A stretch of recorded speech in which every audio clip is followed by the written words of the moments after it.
كإيمان بێ بە عەزابی قەبر. ئەچینە سەر سونەتەکان. ئەی پێغەمبەری خوا صلی الله عەلەیهی وسەلەم لەسەر عەزابی قەبر چی وتووە؟ یەکەمیان ئەوەیە اللهم إني أعوذ بك من عذاب القبر. لە چەند حەدیثە هاتووەمە عذاب القبر حق متفق عليه. پێغەمبەری خوا فەرمی صلی الله عەلەیهی وسەلەم یعنی چییە؟ ڕاستە، گومانی تیان نییە.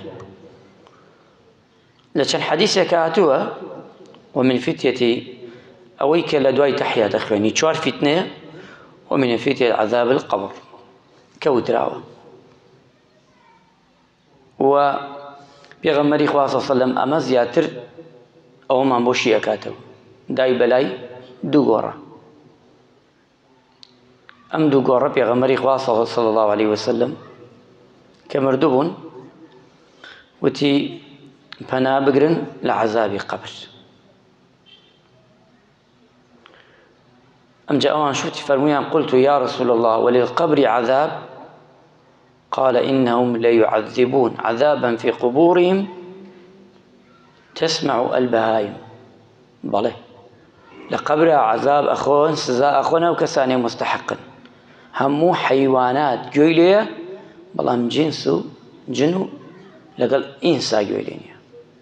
پێغەمبەری خوا صلی الله عەلەیهی وسەلەم ڕۆژێک لەسەر پشتی یەسترێک بوو بە شوێنێکا چوون چەند قەبرێکی لێ بوو یەسترەکە داچەڵێکیا خۆمان وای پێڵێین پێغەمبەری خوا خەرکی بکەوێ. ئەسحاب و یاوەران فەرموویان ئەی پێغەمبەری خوا ئەوە چی بوو؟ وتی ئەوە ئەو حەیوانە ئەو گیان لەبەرەی گوێی لە عەزابی قەبر بۆیە داچەڵێکیا.